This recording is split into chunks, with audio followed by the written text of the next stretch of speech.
Isang magandang at mapagpalang araw po sa inyong lahat, mga minamahal naming tagapakinig.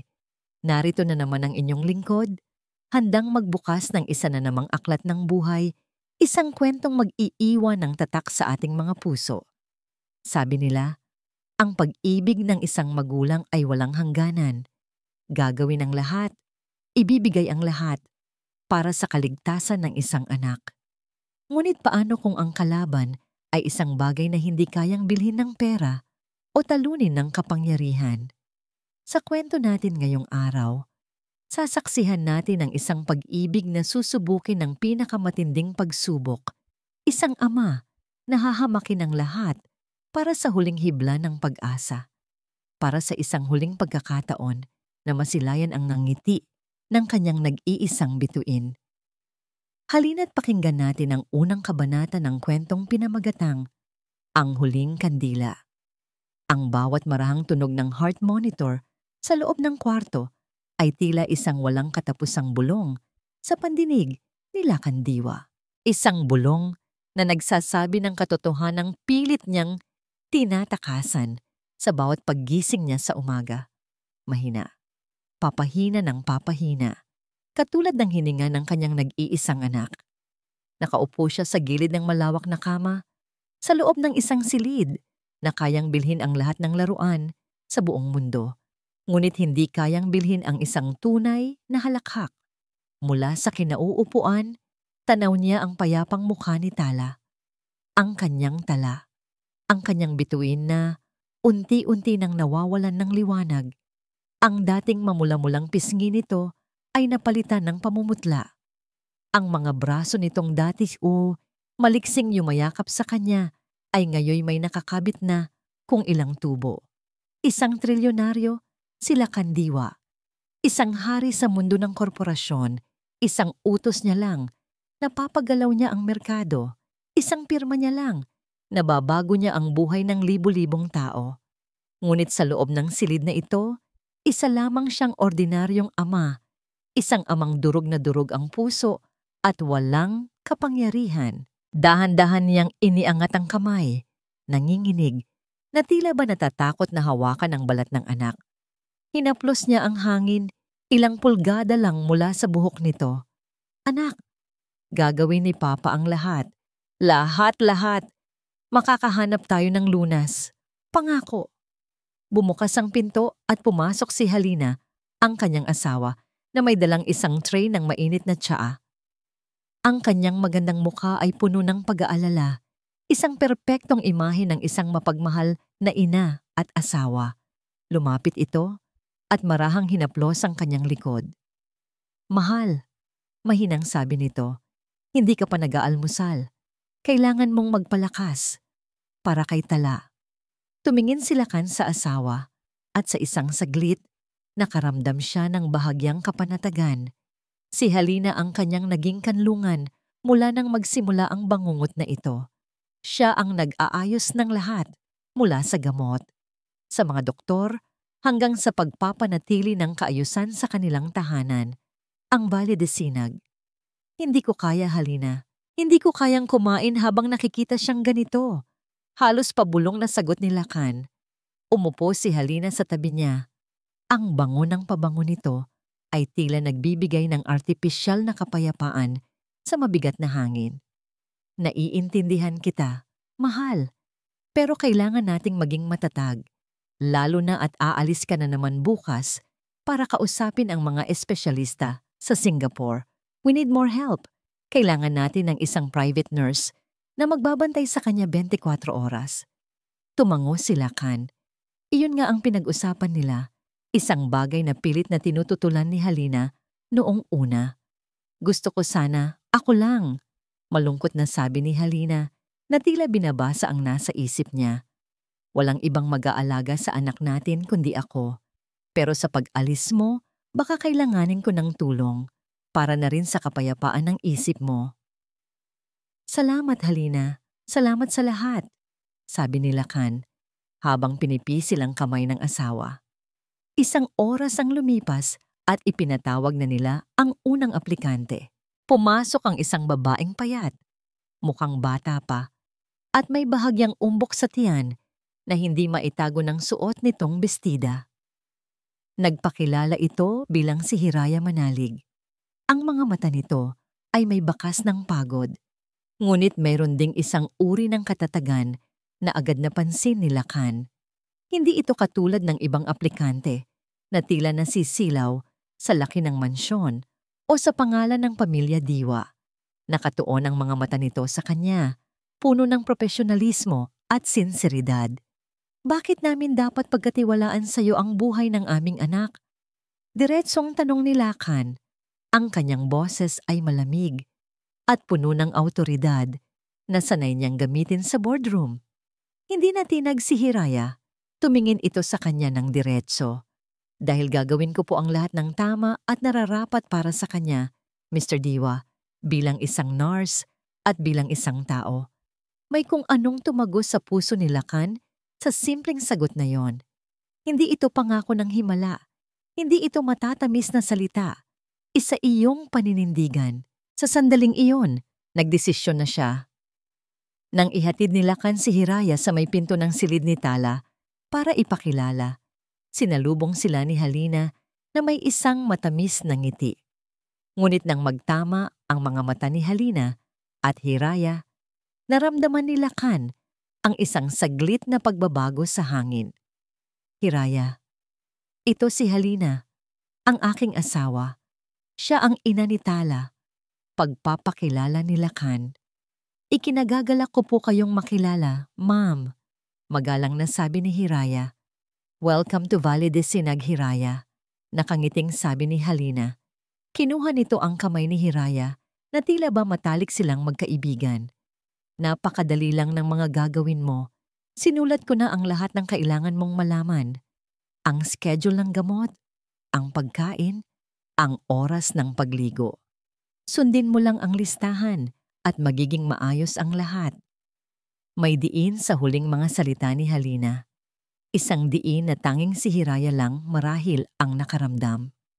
Tandaan mo, dagdag pa ni Halina, habang ang kanyang nangiti ay hindi umaabot sa kanyang mga mata. Ako ang mas nakakakilala kay Tala. Ako ang kanyang ina. Kung meron kang anumang duda o tanong, sa akin ka lumapit. At sa akin lang. Pagsapit ng gabi, nagsimula na ang unang duty ni Hiraya. Matiwasay na natutulog si Tala. Ang buong mansyon ay nababalot na sa katahimikan. Para kay Hiraya, ito ay isang trabaho. Isang pagkakataon para makapag-ipon para sa isisilang niyang sanggol at makapagsimulang muli. Binuksan niya ang kabinet ng mga gamot na itinuro ni Halina. Nakaayos ang lahat sa maliliit na lalagyan, may mga pangalan at oras. Kinuha niya ang gamot para sa 10:00 ng gabi. Isang maliit na tableta na nasa loob ng isang blister pack. Nang ilalabas na sana niya ito, bigla siyang natigilan. Itinaas niya ang pakete ng gamot sa ilalim ng maliwanag na ilaw ng lampshade. Ang karton na pinaglalagyan nito ay tila may kakaiba. Kupas ang mga letra. Ang tinta ay hindi kasing linaw ng dapat sana. Hinawakan niya ito. Pinakiramdaman ng papel. Ang pakiramdam ay hindi tama. Isang maliit na tanong ang pumasok sa kanyang isipan. Isang tanong na sinubukan niyang isantabi, pero patuloy na bumabalik. Bakit parang luma? Isinara ni Hiraya ang kabinet ng gamot, ngunit ang imahe ng kupas na pakete ay nanatiling nakatatak sa kanyang isipan. Isang maliit na bagay, isang detalye na maaaring ipagsawalang bahala ng iba. Ngunit sa 10 taon niya bilang isang nurse, natutunan niyang ang buhay at kamatayan ay madalas na nagtatago sa maliliit na detalye. Pinilit niyang ngumiti at bumalik sa tabi ng kama ni Tala. Kailangan niya ang trabahong ito para sa kinabukasan ng dinadala niya. Ngunit habang pinagmamasdan niya ang mahimbing na pagtulog ng bata, isang malamig na kuryente ang gumapang sa kanyang likuran. Ang propesyonal na paninindigan sa loob niya ay nagsimulang magtanong, mga tanong na mapanganib sagutin. Kinabukasan, sinimulan ni Hiraya ang kanyang gawain ng may bagong antas ng pagmamasid. Ang bawat kilos ni Halina, bawat salita, bawat ngiti, ay tila isang piyesa sa isang palaisipan na hindi niya maintindihan.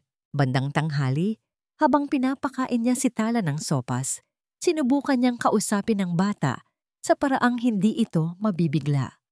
Ang galing-galing naman ni Tala. Ubos na agad ang soup. Masayang sabi ni Hiraya habang pinupunasan ang gilid ng labi ng bata. Pagkatapos nito, oras na para sa vitamins mo para lalo kang lumakas. Ngumiti si Tala. Isang matamis ngunit nanghihinang na ngiti. Opo, Ate Hiraya. Gusto ko po yung gamot na bigay ni Mami Halina. Talaga? Tanong ni Hiraya. Sinisikap na panatilihing magaan ang kanyang boses. Bakit mo naman nagustuhan yon? Kasi po, bulong ng bata na tila isang sikreto. Matamis po. Parang candy. Hindi po katulad ng gamot sa ospital. Mapait po iyon. Napatigil sa paggalaw ang kamay ni Hiraya. Matamis? Ang gamot na ibinibigay para sa kondisyon ni Tala ay kilala sa pagiging mapait. Imposibleng maging matamis iyon maliban na lang kung pinilit ni Hiraya na ngumiti. Ganoon ba? Siguro espesyal yang gamot na yan. Ngunit sa loob-loob niya, ang maliit na pagdududa kagabi ay isa ng malaking sigaw ng alarma. Mula sa bintana ng silid ni Tala, tanaw ang malawak at perpektong hardin ng Valle de Sinag. Puno ito ng mga mamahaling bulaklak mula sa iba't ibang bansa. Ngunit isang bagay ang nakaagaw ng pansin ni Hiraya. Sa isang sulok ng hardin, malayo sa mga rosas at orchid, nakita niya si Halina. Maingat itong lumingon-lingon. Tila tinitiyak na walang nakatingin. Mabilis itong pumitas ng ilang dahon mula sa isang hindi pamilyar na halaman, isang uri ng baging na gumagapang sa pader. Hindi ito mukhang ornamental. Pagkatapos, maingat niyang isinilid ang mga dahon sa bulsa ng kanyang apron at nagmamadaling pumasok sa loob ng mansyon. Kinutuban si Hiraya. Hindi yun kilos ng isang taong simpleng nag-aayos ng hardin. Iyon ay kilos ng isang taong may itinatago. Hindi na niya napigilan ng sarili.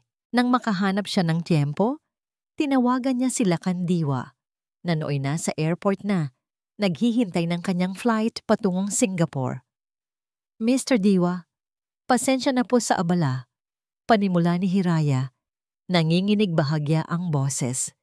Mayroon lang po sana akong gustong itanong tungkol sa mga lumang medical records ni Tala.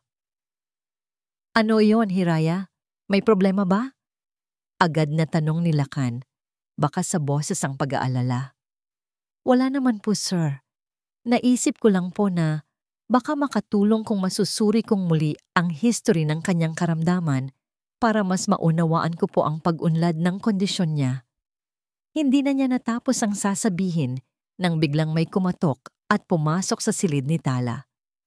Si Halina. May dala itong isang baso ng juice para sa bata at isang nangiti na tila hindi nababagay sa sitwasyon. Sino yan, mahal? Tanong ni Halina kay Lakan mula sa extension phone sa tabi ng kama.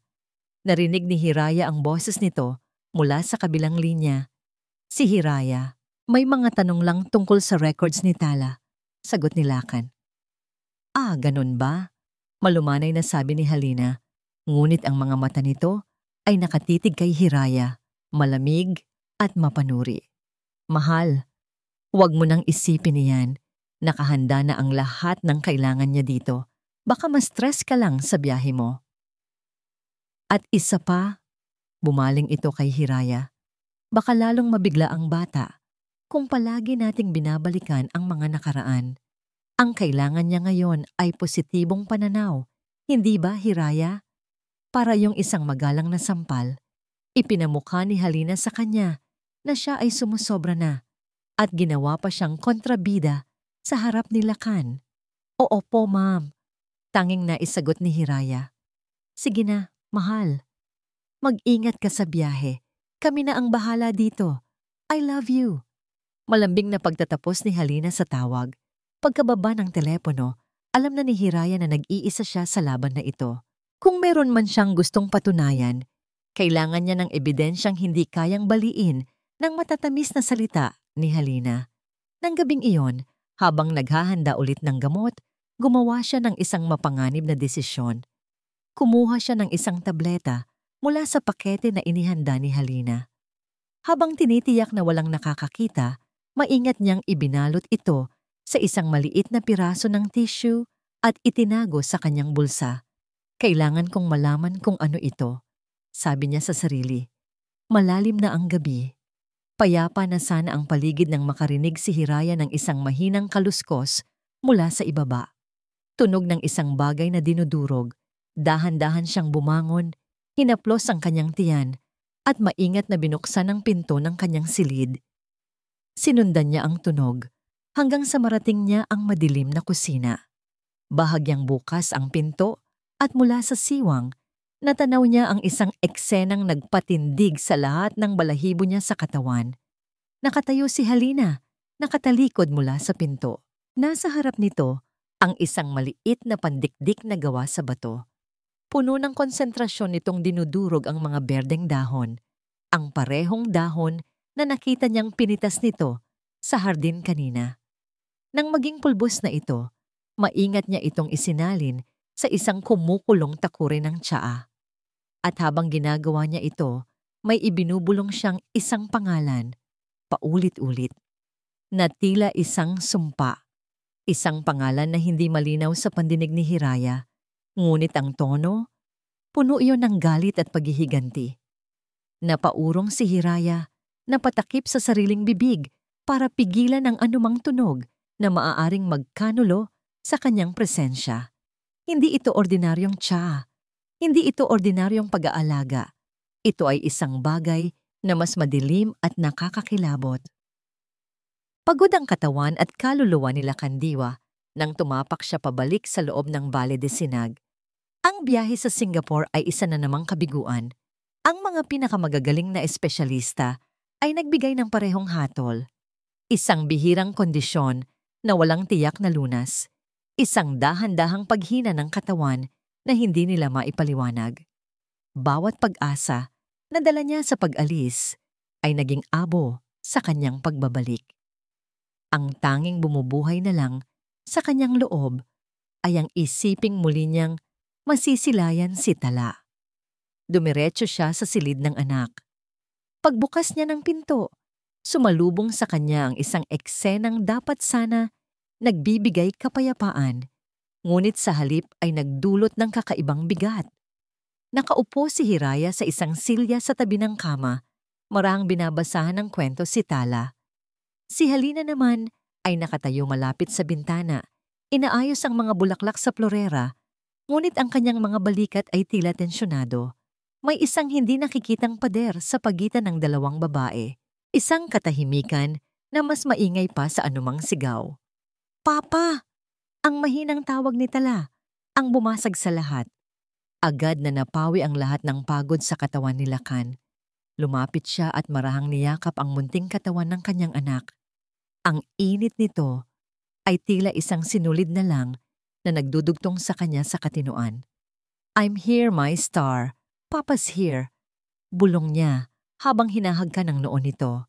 Sa pag-angat ng kanyang tingin, nagtama ang kanilang mga mata ni Hiraya. Mayroong gustong sabihin ang mga mata ng nurse, isang pagmamadali, isang babala. Ngunit bago pa man ito makapagsalita, lumapit na si Halina. "Mahal, welcome home," sabi ni Halina. Ang boses ay kasing tamis ng pulot. Iginawad nito ang isang halik sa kanyang pisngi. "Kamusta ang biyahe? Huwag mong sabihing masamang balita na naman." Ang paraan ng pagkakasabi niya ay puno ng awa. Ngunit para kay Lakan, isa iyong paalala ng kanyang sunod-sunod na pagkatalo. Bago pa man makasagot si Lakan, bumaling si Halina kay Hiraya. "Sige na, Hiraya, magpahinga ka muna. Ako na ang bahala kay Lakan at sa anak ko." Ang mga salitang anak ko ay may kakaibang diin, isang banayad na pagtaboy. Nagpaalam si Hiraya at lumabas ng silid. Naiwan silang tatlo.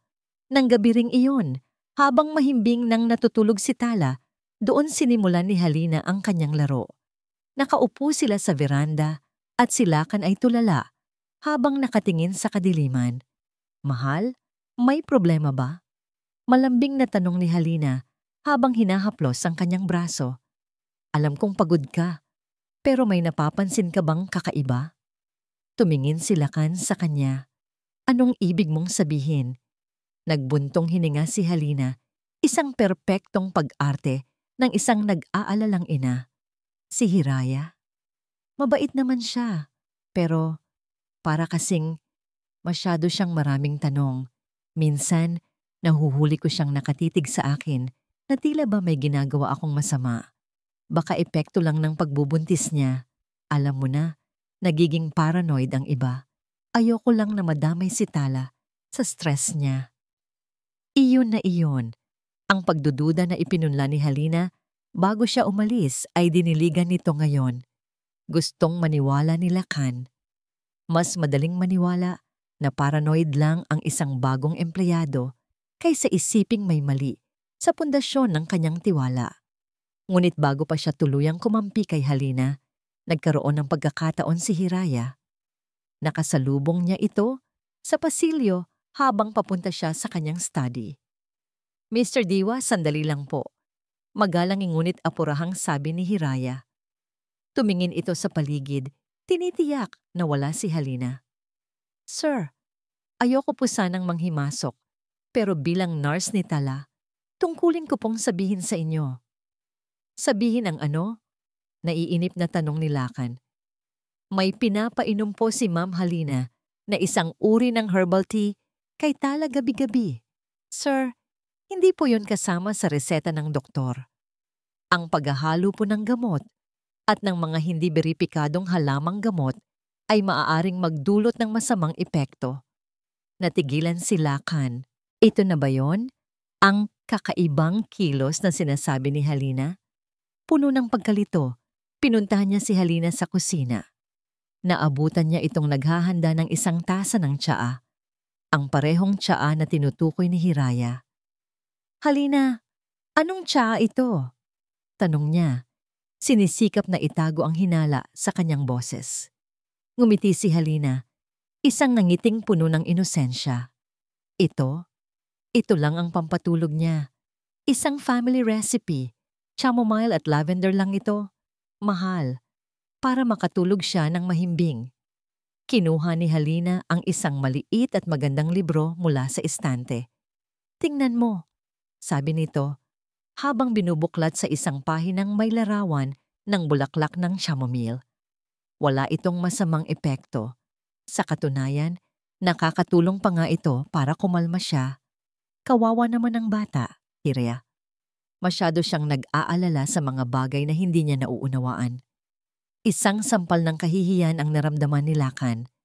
Nagduda siya sa sarili niyang asawa dahil sa isang baguhan. Si Halina, na walang ibang ginawa, kundi ang maging perpektong ina at asawa. Patawarin mo ako, Halina, sabi niya habang niyayakap ito. Pagod lang ako. Bumalik si Lakan sa kanyang study. Dala ang bigat ng buong mundo sa kanyang balikat. Umupo siya sa harap ng kanyang laptop. Iniisip kung sinong espesyalista pa sa mundo ang hindi pa niya natawagan.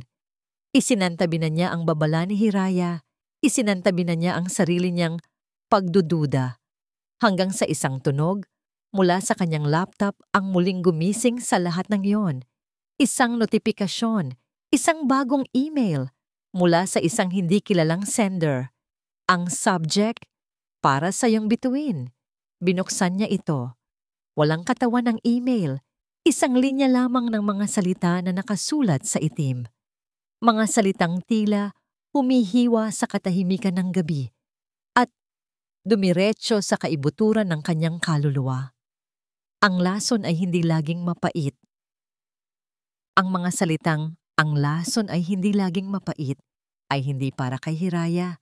Ngunit ang epekto nito ay tila gumapang mula sa study ni Lakan.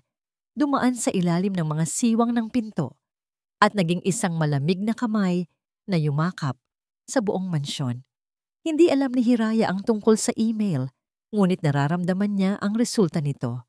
Isang pader na mas mataas, isang pagkawalang bahala mula kay Lakan na halos kasing sakit ng isang sampal. Hindi na siya aasa kay Lakan Diwa. Sa kanyang maliit na silid, habang ang buong Valle de Sinag ay natutulog, binuksan ni Hiraya ang kanyang cellphone. Kung hindi niya makukuha ang katotohanan mula sa mga taong nasa paligid niya, hahanapin niya ito sa nag-iisang lugar na hindi kayang kontrolin ni Halina. Ang nakaraan. Sinimulan niya sa simpleng paghahanap. Halina Silang. Walang masyadong lumabas. Ilang social media profiles na nakapribado. Mga larawan mula sa mga charity events kasama si Lakan. Isang perpektong imahe ng isang asawa ng isang trilyonaryo. Ngunit alam ni Hiraya na ang perpektong imahe ay madalas na isang maskara para sa magulong katotohanan. Sinubukan niya ulit, dinagdagan ng ibang salita. Halina Silang, rap sa Pamilya Diwa. Ilang sandali ng pag-scroll at doon, sa isang lumang archive ng isang lokal na pahayagan, may isang artikulo, isang maliit na balita mula halos 20 taon na ang nakalipas. Ang pamagat, kaso ng wrongful termination, ibinasura ng korte. Binasa niya ang mga detalye. Isang kasambahay na nagngangalang Lorna Silang ang nagsampa ng kaso laban sa Pamilya Diwa na nooy pinamumunuan pa ng ama ni Lakan. Inakusahan siya ng pagnanakaw at tinanggal sa trabaho nang walang sapat na ebidensya. Ayon sa balita, ang kaso ay na-dismiss dahil sa kakulangan ng testigo. Lorna Silang. Ang apelyido ay tumatak sa isipan ni Hiraya na parang isang branding iron. Ito ba ang ina ni Halina? Ang pagdududa ay isa ng kumunoy na humihila sa kanya pababa. Kailangan niya ng mas matibay na patunay. Kinabukasan, ang tensyon sa pagitan nila ni Halina ay halos nahihipo na. Habang naghahanda si Hiraya ng agahan ni Tala, pumasok si Halina sa kusina. May dalang isang tasa ng kape at isang nangiti na kasing talim ng kutsilyo. "Kumusta ang tulog mo, Hiraya? Mukhang puyat ka," sabi ni Halina. Ang boses ay nag-uumapaw sa pekeng pag-aalala. "Sana naman ay hindi ka masyadong nag-iisip. Nakakasama yan sa sanggol."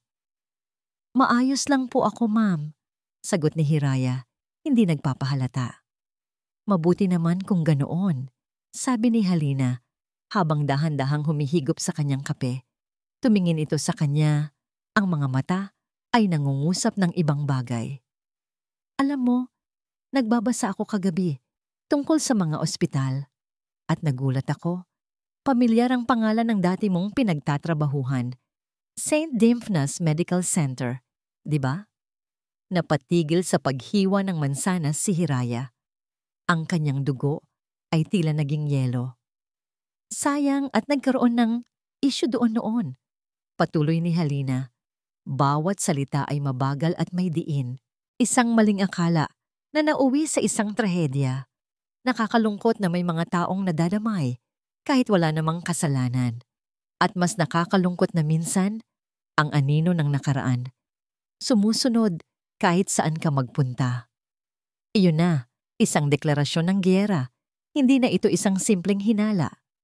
Alam ni Halina ang kanyang pinakatatagong sikreto at ginagamit niya ito ngayon bilang isang sandata. Nang hapong iyon, nagpaalam si Halina na may pupuntahang meeting para sa isang charity. Ito na ang pagkakataon ni Hiraya. Habang abala ang ibang kasambahay, dahan-dahan siyang umakyat sa ikalawang palapag patungo sa master's bedroom.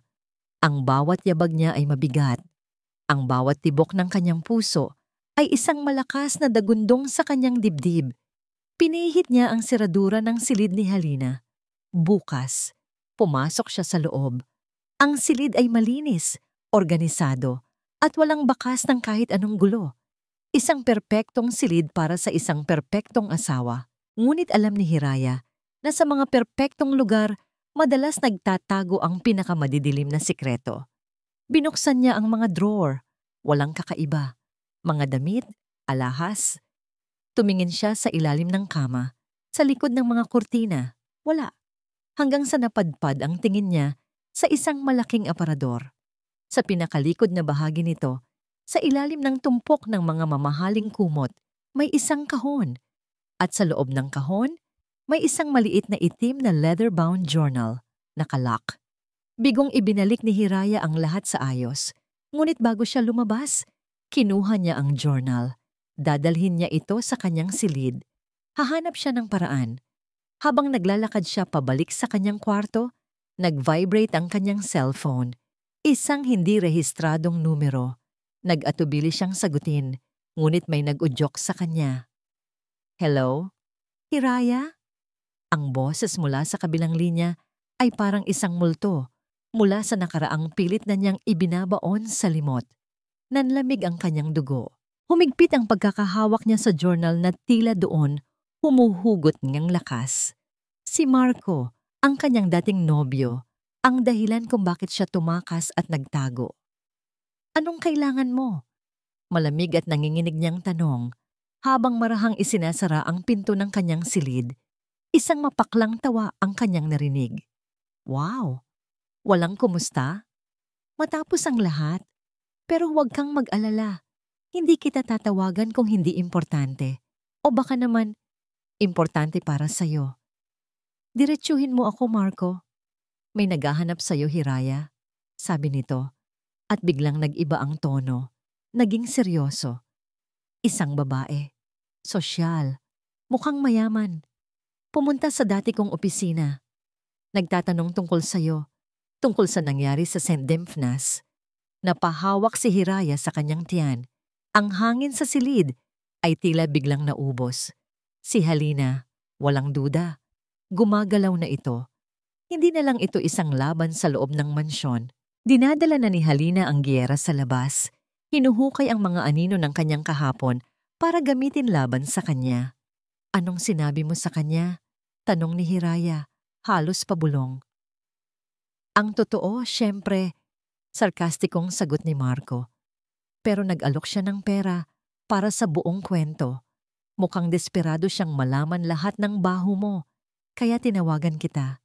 Baka gusto mong tapatan ang alok niya? Hindi na niya pinatapos si Marco. Pinatay niya ang tawag. Ibinagsak niya ang cellphone sa kama na tila ba ito'y isang ahas na dumapos sa kanyang kamay. Nanginginig siya. Hindi sa takot para sa sarili, kundi sa takot para sa batang dinadala niya at para kay Tala. Inilalagay ni Halina sa panganib ang lahat. Wala ng oras para sa pag-aalinlangan. Wala ng atrasan. Ang hawak niyang journal ang tanging alas niya. Tiningnan niya ang maliit na lock. Kailangan niya itong mabuksan. Ngayon na. Naghalughog siya sa kanyang mga gamit. Isang hairpin. Kinuha niya ito at sinimulang kalikutin ang munting butas ng kandado. Ang kanyang mga kamay ay nanginginig, hindi lang dahil sa nerbiyos, kundi dahil sa galit. Bawat kaluskos sa labas ng pinto ay nagpapatigil sa kanyang hininga. Paano kung biglang bumalik si Halina? Paano kung mahuli siya? Ilang minuto na, tila isang oras ang haba. Pawis na ang kanyang noo. At sa wakas, isang maliit na click. Bumukas ang kandado. Huminga siya ng malalim bago buksan ang journal. Ang unang pahina ay walang petsa. Ang sulat kamay ay matalim at puno ng puwersa. Bawat letra ay tila isinulat ng may kasamang diin at galit. Diwa, isang araw, babagsak din kayo. Isang araw, mararamdaman ninyo ang naramdaman ng nanay ko. Ang mawalan ng lahat, ang itakwil, ang mamatay ng walang dignidad. Hindi ko makakalimutan ang pangalan ninyo. Hinding-hindi. Halos masuka si Hiraya sa nabasa. Ito na, ang kumpirmasyon ng kanyang hinala. Isang paghihiganti. Ngunit hindi iyon ang pinakanakagigimbal na bagay sa pahinang iyon. Sa loob ng pabalat may nakasingit na isang luma at kupas ng litrato. Isang larawan ng isang mas batang babae na walang dudang ang ina ni Halina, si Lorna Silang.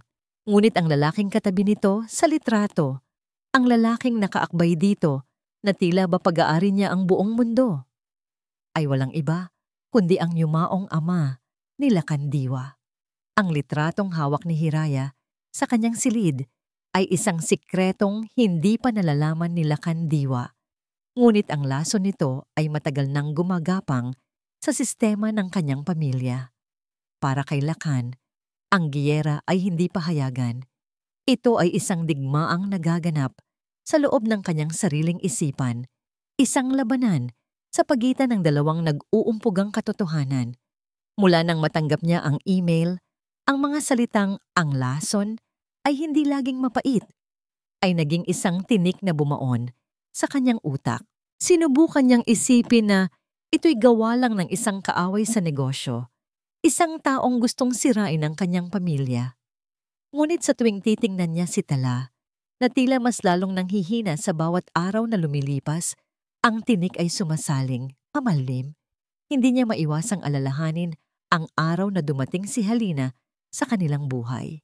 1 taon matapos pumanaw ang una niyang asawa, ang Valle de Sinag ay isang lugar ng kalungkutan. Siya ay isang amang abala sa pagpapalago ng imperyo, habang si Tala ay isang batang nawalan ng kalaro at ng yakap ng isang ina. Dumating si Halina na parang isang sinag ng araw sa gitna ng karimlan. Dinala nito ang ngiti sa mga labi ni Tala. Dinala nito ang kaayusan sa magulo niyang mundo. Si Halina ang kanyang naging kaligtasan. Paanong ang isang anghel na tagapagligtas ay magiging isang demonyo? Ang isipin pa lang iyon ay isang uri ng kataksilan. Sa gitna ng kanyang pagmumuni-muni, nakita niyang naglalakad si Hiraya sa pasilyo. Ang determinasyon sa mukha ng nurse ay hindi na maikukubli. Pinigilan niya ito. "Hiraya, maari ba tayong mag-usap?" sabi ni Lakan. Ang kanyang boses ay formal at walang emosyon. Dinala niya ito sa kanyang library, isang lugar kung saan lahat ay may lohika at kaayusan. "Gusto kong maging prangka sa'yo," panimula niya. "Naririnig ko ang mga alalahanin mo, ngunit hindi ako makakakilos base sa pakiramdam o kutob. Isa akong negosyante. Kailangan ko ng datos. Kailangan ko ng patunay." Tumingin sa kanya si Hiraya. Ang mga mata nito ay puno ng pagsusumamo. "Sir, ang ebidensya po ay nasa harapan na ninyo." Ang unti-unting paghina ni Tala sa kabila ng tuloy-tuloy na gamutan. Ang mga bagay na hindi magkakatugma. Ang tsaa na gawa sa chamomile at lavender. Putol ni Lakan. Isang bagay na ipinakita sa akin ni Halina na may patunay mula sa libro. Ano ang maibibigay mo sa akin na mas matibay pa roon? Natahimik si Hiraya. Hindi pa niya maaaring sabihin ang tungkol sa journal. Hindi pa niya maaaring ipakita ang litrato. Iyon ay magiging isang deklarasyon ng giyera na wala pa siyang kakayahang panalunin. Ang kanyang katahimikan ay naging sagot para kay Lakan. Wala. Malungkot na sagot ni Lakan sa sarili niyang tanong. "Hanggat wala kang maipapakitang konkretong ebidensya, Hiraya, ituturing kong tapos na ang usapang ito. Gawin mo ang trabaho mo. Alagaan mo si Tala at hayaan mong ako at ang asawa ko ang magdesisyon para sa aming pamilya." Tumalikod siya, ngunit ang bigat sa kanyang dibdib ay lalong bumigat. Ang pagtataboy niya kay Hiraya ay parang pagtataboy sa isang posibleng katotohanan na natatakot siyang harapin. Nang gabing iyon, naabutan siya ni Halina sa veranda, nakatingin sa kawalan. Lumapit ito at yumakap mula sa kanyang likuran. Ipinapatong ang ulo nito sa kanyang balikat.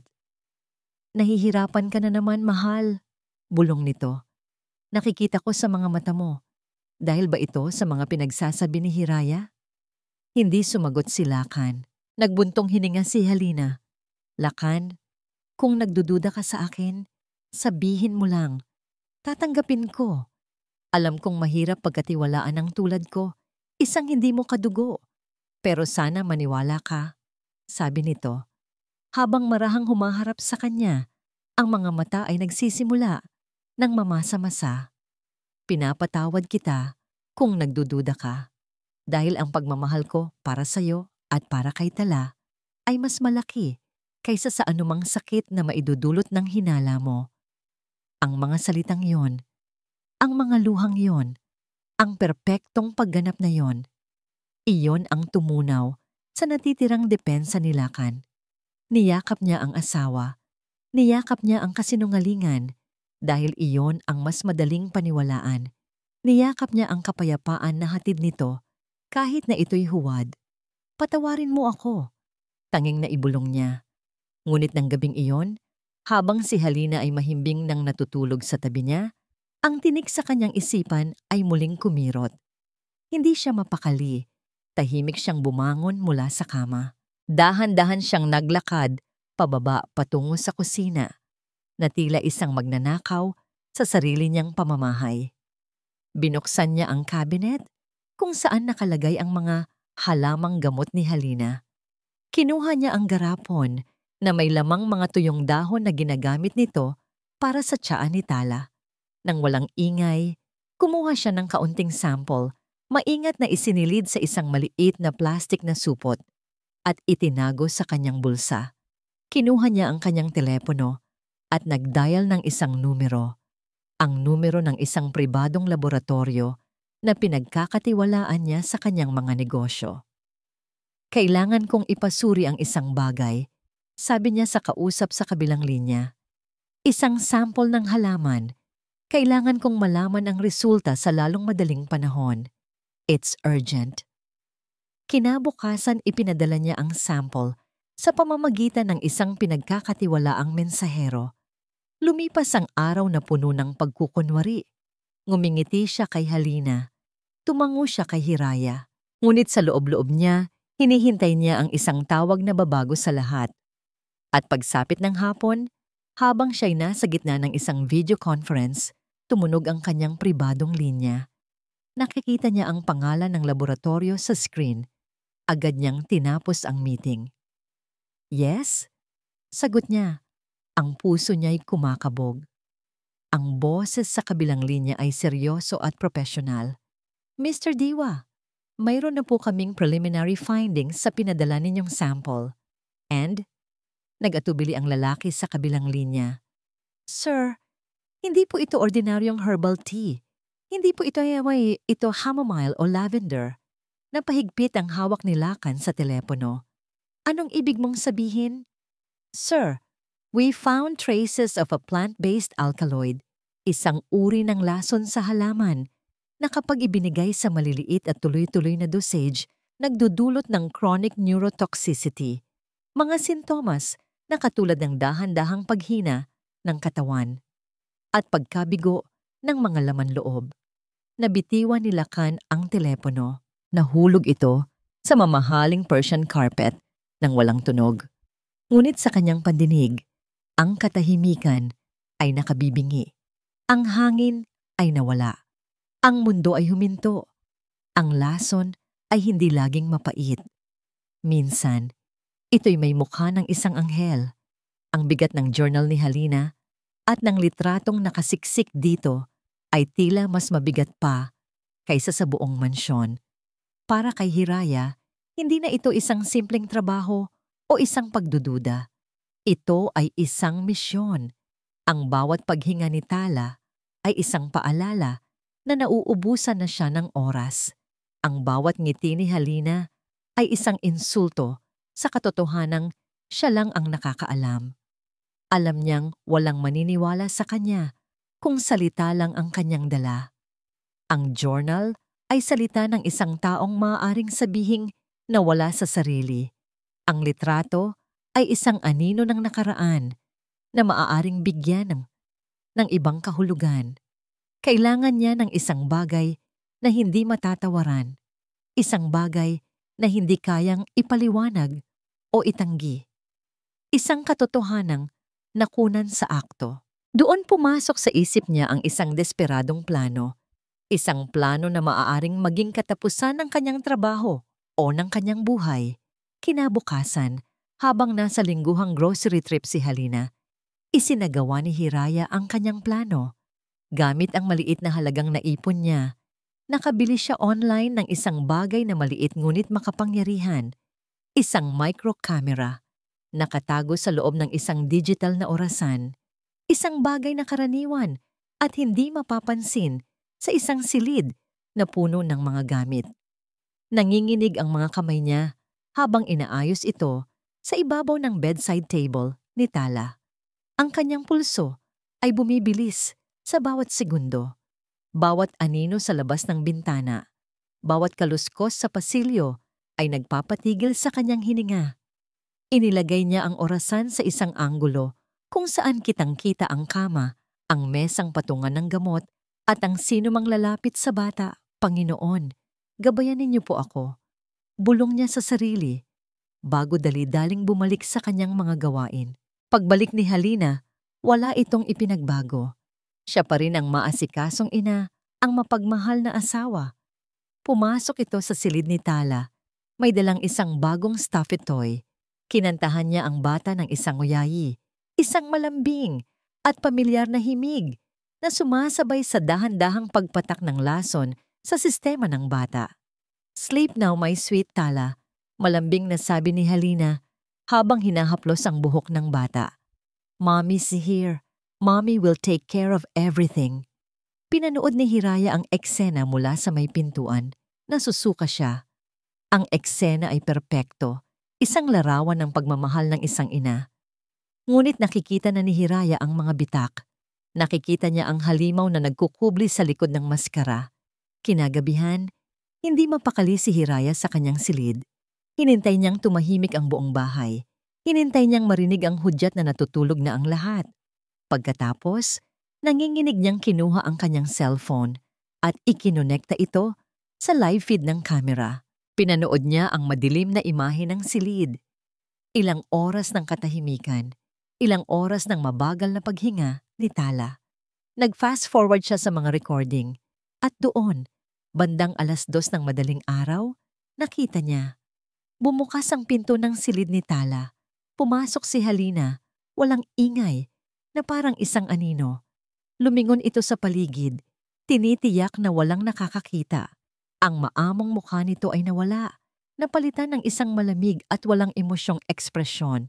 Lumapit ito sa kama, ngunit hindi ang cabinet ng gamot ang kanyang binuksan. Mula sa bulsa ng kanyang roba, may kinuha siyang iba.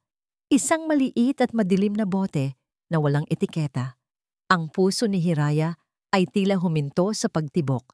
Pinanood niya sa screen ng kanyang telepono na tila nanonood ng isang horror movie kung paano maingat na binuksan ni Halina ang takip ng bote. Itinaas nito ang baso ng gatas na nakahanda sa tabi ng kama ni Tala para sa hating gabi. At doon, sa ilalim ng malamlam na ilaw mula sa hallway, nagsimula siyang magpatak. 1, 2, 3. 3 patak ng isang hindi kilalang likido. Bawat patak ay tila isang pako na ibinabaon sa puso ni Hiraya. Pagkatapos, maingat niyang isinara ang bote, ibinalik sa kanyang bulsa, at bahagyang inalog ang baso para maghalo ang laman. At ang pinakanakakakilabot sa lahat, bago siya lumingon para umalis, isang matamis na ngiti ang muling sumilay sa kanyang mga labi. Halos mabitawan ni Hiraya ang kanyang cellphone. Ang hangin ay ninakaw mula sa kanyang mga baga. Ito na. Ang huling pagbubunyag. Hindi lang ito tungkol sa pagpapalit ng gamot. Ito ay isang aktibong paglason. Araw-araw, gabi-gabi. Nanginig siya, ngunit ang takot ay mabilis na napalitan ng isang nag-aapoy na determinasyon. Kumilos siya ng mabilis. Isinaksak niya ang kanyang cellphone sa laptop.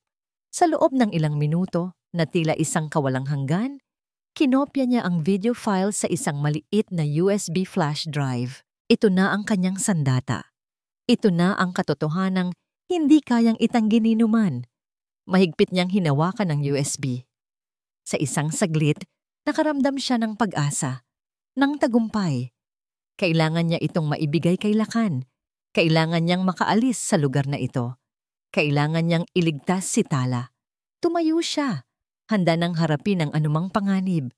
Dahan-dahan niyang pinihit ang seradura ng kanyang pinto. Ngunit sa kanyang pagbukas, hindi ang madilim na pasilyo ang kanyang nakita. Isang figura ang nakatayo roon, hinaharangan ang kanyang daan. Si Halina, nakangiti ito ng malamig. Ang mga mata ay nagliliyab sa tagumpay. May hinahanap ka ba, Hiraya? Tanong nito sa isang boses na kasing lamig ng yelo. Itinaas nito ang kanyang kamay. At sa palad nito, nakapatong ang maliit na digital na orasan, ang kamera. Baka ito ang kailangan mo?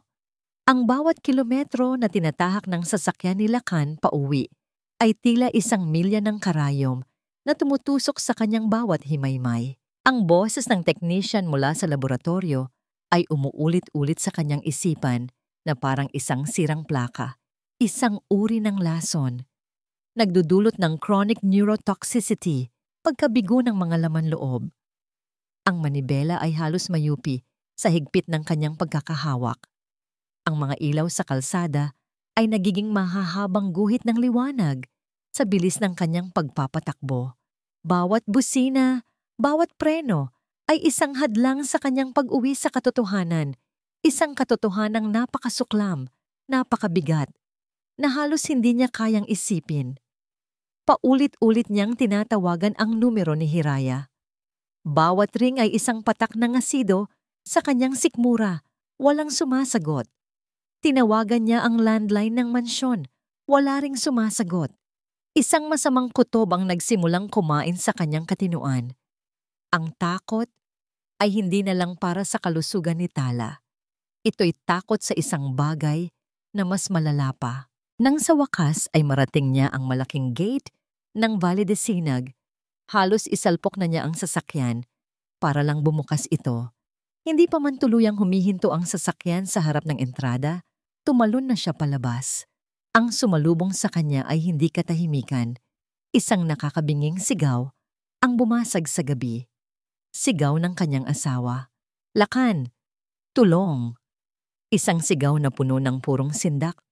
Isinara ni Lakan ang pinto at tumakbo papasok. Ang kanyang mundo ay gumuho sa eksenang kanyang naabutan sa silid ni Tala.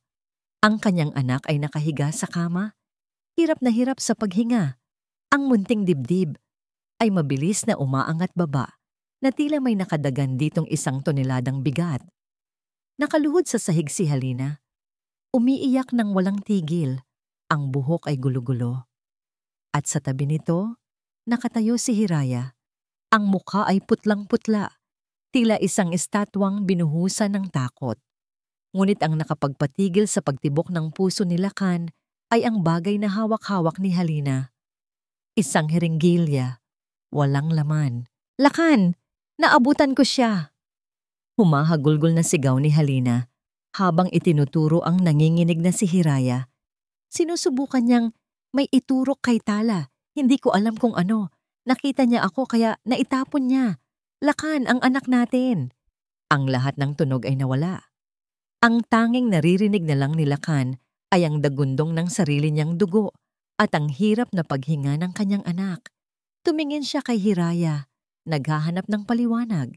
Ngunit ang nakita niya lang ay isang mukhang puno ng pagkalito at takot. Hindi totoo yan. Nauutal na sabi ni Hiraya. Isa itong bitag. Ma'am Halina, anong ginagawa ninyo? Sinunggaling? Sigaw ni Halina. Nakita kita. Nakita ng 2 mata ko. Baliw ka na. Dahil ba sa pagbubuntis mo, naiinggit ka ba sa anak ko? Ang mga salitang baliw, pagbubuntis, inggit, lahat ay mga lason na matagal nang ipinupunla ni Halina sa isipan ni Lakan. At ngayon, sa gitna ng kaguluhan at takot para sa buhay ng kanyang anak, lahat ng yon ay namunga. Humarap si Lakan kay Hiraya. Ang kanyang mga mata ay nag-aapoy sa isang galit na hindi pa niya naramdaman sa buong buhay niya. Isang galit na ipinanganak mula sa sukdulang takot at pagtataksil. Ano ang ginawa mo sa anak ko? Tanong niya. Ang bawat salita ay mabigat at puno ng panganib. Wala po, sir. Pakinggan ninyo ako. Pagmamakaawa ni Hiraya, habang inaabot ang kanyang kamay. May ebidensya ako. Nasa USB ang totoong ebidensya. Umalingaw-ngaw ang boses ni Lakan sa buong silid. Dinampot niya ang hiringgilya mula sa sahig.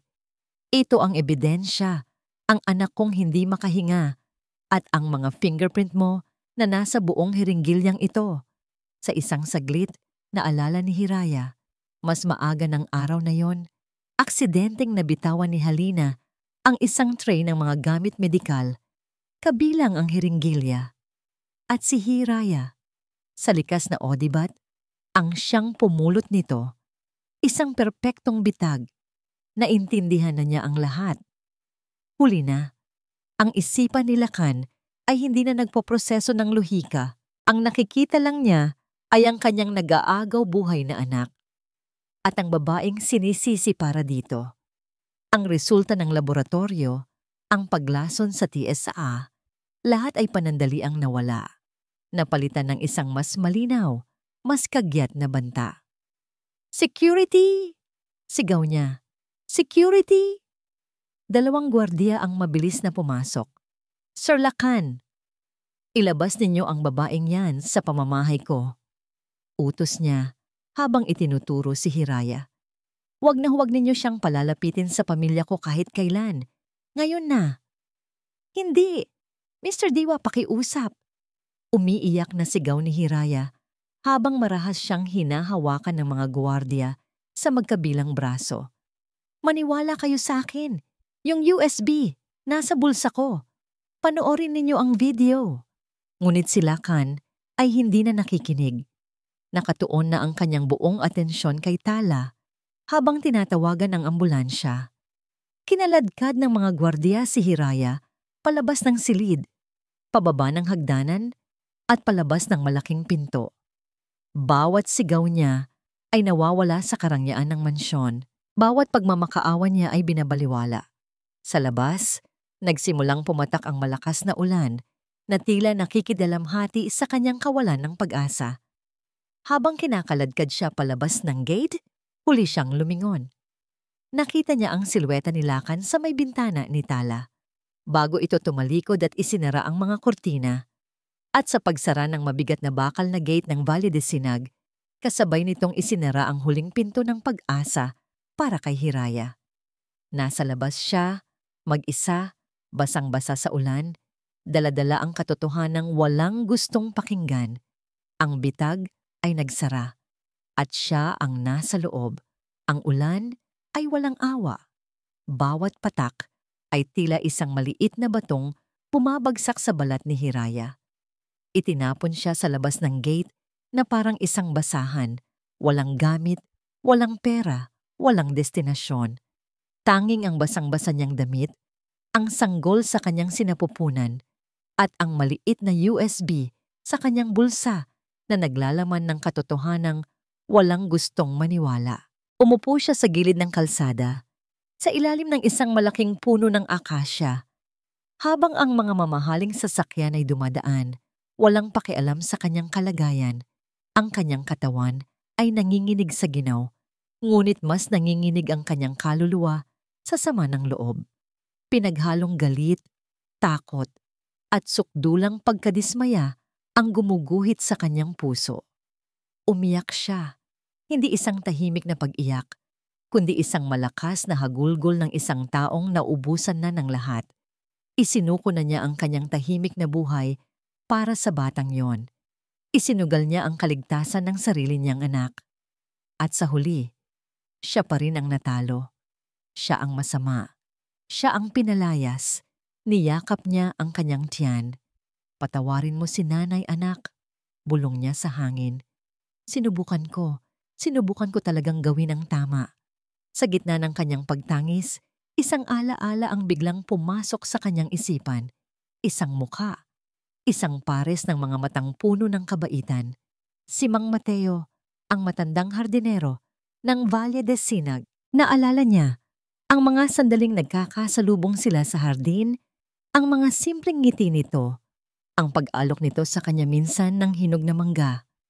Naalala niya ang isang pag-uusap nila kung saan nabanggit nito na malapit lang sa mansyon ang bahay na tinitirhan. Sa lahat ng empleyado doon, Si Mang Mateo lang ang nagpakita sa kanya ng walang halong pagkukunwari. Isang maliit na ningas ng pag-asa ang sumibol sa kanyang puso. Pinunasan niya ang kanyang mga luha. Tumayo siya. Kahit na ang kanyang mga tuhod ay nanghihina, kailangan niyang subukan. Ito na lang ang natitira sa kanya. Naglakad siya sa ilalim ng ulan, tinatahak ang kalsadang hindi pamilyar sa kanya, tinatanong ang iilang taong nakakasalubong niya kung saan nakatira ang hardinero ng mga diwa. At sa wakas, itinuro siya sa isang maliit, ngunit malinis na bahay na gawa sa kahoy. Ang bakod ay napapalibutan ng mga namumulaklak na bougainvillea. Nanginginig siyang kumatok sa pinto. Ilang sandali at bumukas ito. Ang gulat sa mukha ni Mang Mateo nang makita siya ay hindi maipinta. "Hiraya! Iha! Anong nangyari sa'yo? Basang-basa ka!" Hindi na napigilan ni Hiraya ang sarili. Doon, sa harap ng mabait na matanda, muli siyang napahagulgol. Mabilis siyang pinapasok ni Mang Mateo. Ikinuha siya ng tuyong damit at isang mainit na tasa ng salabat. Habang nakaupo siya sa maliit na sala, nanginginig pa rin, ikinuwento niya ang lahat. Mula sa kanyang mga hinala, sa tsa, sa journal, hanggang sa kamera, at sa bitag na inihanda ni Halina. Habang siya'y nagsasalita, nakikinig lang si Mang Mateo. Ang kanyang mukha ay nagpapakita ng lumalalim na pag-aalala at pagkaunawa. Hindi ito nagulat. Tila ba pinagdugtong lang ng kwento ni Hiraya ang mga piraso ng palaisipan na matagal na ring nasa isipan ng matanda. "Matagal na akong may kutob diyan kay Senyora Halina," mahinang sabi ng matanda nang matapos si Hiraya. Mula pa noong una siyang dumating, may kakaiba sa mga tingin niya. At napapansin ko, sa tuwing siya ang nag-aalaga kay Tala, tila mas lalong lumalala ang bata. Kinuha ni Hiraya ang USB mula sa kanyang bulsa. "Mang Mateo, narito po ang patunay. Isang video.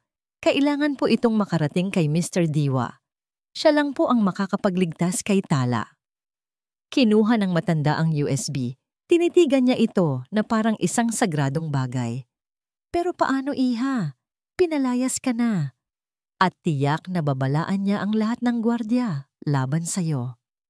Doon sumilay ang isang desperadong plano sa isip ni Hiraya. May flight po siya papuntang Amerika bukas ng umaga. Isang huling pagtatangka para makahanap ng lunas. "Mang Mateo, bilang hardinero, malaya po kayong nakakapasok sa loob. Maaari niyo po bang iabot ito sa kanya bago siya umalis? Sabihin ninyong ito ang huling kahilingan ko." Tumango ang matanda. Ang kanyang mga mata ay puno ng determinasyon. "Gagawin ko, iha. Para sa batang si Tala." Kinabukasan, maaga pa lang ay hindi na mapakali si Hiraya. Bawat minuto ay tila isang oras. Naghihintay siya sa tawag ni Mang Mateo. Naghihintay sa balita ng tagumpay. Ngunit nang tumawag ang matanda, ang boses nito ay puno ng pag-aalala. "Hiraya, may problema," sabi nito. Ang boses ay nanginginig. "Kakausap ko lang sa isang kasamahan sa loob. Nagpatawag ng meeting si Senyora Halina. Ipinagbawal ang paglapit mo at sinabing mapanganib ka. At ang masama pa, inadjust ni Mr. Diwa ang schedule niya. Hindi na bukas ang alis niya. Ngayon na. Sa loob ng isang oras, aalis na ang sasakyan niya papuntang airport." Gumuho ang mundo ni Hiraya sa pangalawang pagkakataon. Isang oras.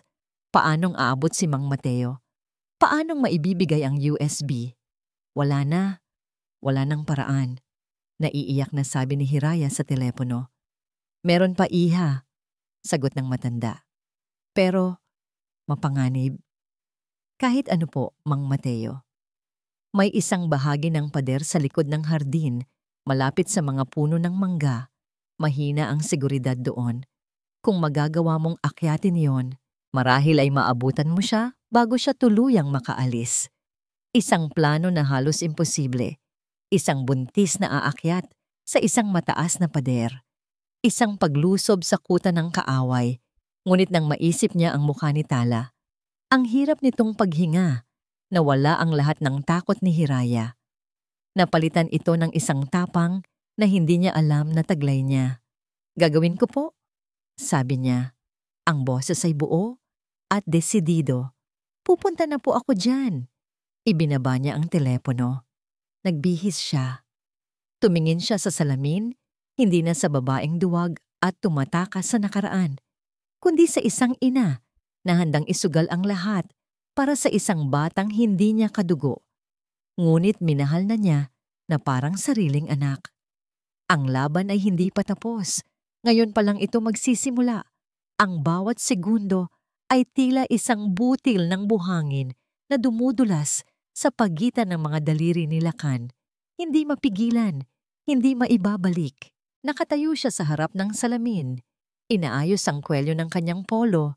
Ngunit ang refleksyon na nakikita niya ay hindi isang makapangyarihang trilyonaryo, kundi isang talunang ama. Ang flight papuntang Amerika ay hindi na isang misyon ng pag-asa. Ito'y isang ritual ng desperasyon, isang huling pagkilos bago tuluyang tanggapin ang hindi maiiwasan. "Handa na po ang sasakyan, sir," sabi ng isang katulong mula sa may pinto. Tumango lang siya. Bago siya tuluyang umalis, may isa pa siyang kailangang gawin. Ang pinakamabigat na bahagi, ang magpaalam. Dahan-dahan niyang binuksan ang pinto ng silid ni Tala. Mahimbing itong natutulog, ngunit ang paghinga nito ay mababaw at may kahirapan. Umupo siya sa gilid ng kama at hinawakan ng munti nitong kamay. Napakalamig. "Papa has to go for a while, my star," bulong niya. Pinipigilan ang panginginig ng kanyang boses. "But I'll be back, I promise." Biglang dumilat ang mga mata ni Tala. Tila narinig siya nito mula sa kailaliman ng pagkakahimbing. Tumingin ito sa kanya. Ang mga mata ay malabo, ngunit may hinahanap. "Papa." Mahinang tawag nito. "Nasaan?" "Nasaan po si Ate Hiraya?" Ang simpleng tanong na yon ay isang punyal na bumaon ng diretso sa puso ni Lakan. Ang imahe ni Hiraya na umiiyak habang kinakaladkad palabas sa gitna ng ulan ay bumalik ng buong buo. Isang kirot ng pagdududa, isang bagay na pilit niyang ibinabaon, ang muling gumising. Nagpahinga lang siya, anak. Pagsisinungaling niya. At ang lasa ng salita ay mapait. Hinalikan niya ang noo ni Tala at mabilis na tumayo bago pa man may makitang luha ang kanyang anak. Ang pader ay mas mataas kaysa sa kanyang inaakala. Ang bawat bato ay madulas dahil sa hamog ng umaga. Sa tulong ni Mang Mateo na nagbabantay sa ibaba, sinimulan ni Hiraya ang halos imposibleng pag-akyat. Ang bigat ng kanyang tiyan ay humihila sa kanya pababa. Ang bawat pag-angat ng sarili ay isang pakikipaglaban sa grabidad at sa sarili niyang takot. "Dahan-dahan, iha," bulong ni Mang Mateo. "Kaya mo yan." Isang gasgas sa braso, isang punit sa pantalon, isang malalim na hininga. Iniisip niya si Tala. Iyon lang ang nagpapalakas sa kanya.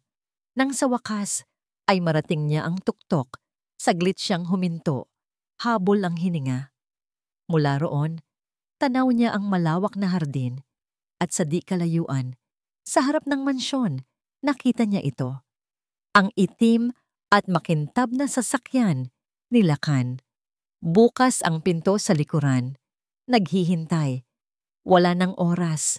Maingat ngunit mabilis siyang bumaba sa kabilang panig. Halos mapilayan sa kanyang pagbagsak sa malambot na damuhan. "Dalian mo, iha," sigaw ni Mang Mateo mula sa labas. "Umalis ka na sa lugar na yan. Madali kang makikita." Hindi na siya lumingon. Tumakbo siya. Naglalakad si Lakan palabas ng mansyon. Bawat hakbang ay mabigat. Sinalubong siya ni Halina sa may pinto. Ang muka ay puno ng perpektong pag-aalala. "Mag-iingat ka, mahal," sabi nito, habang inaayos muli ang kanyang kwelyo. "Tumawag ka agad. Kami na ang bahala dito ni Tala." Tumango lang si Lakan at nagpatuloy sa paglakad. Pagbukas niya ng pinto ng sasakyan, handa nang pumasok.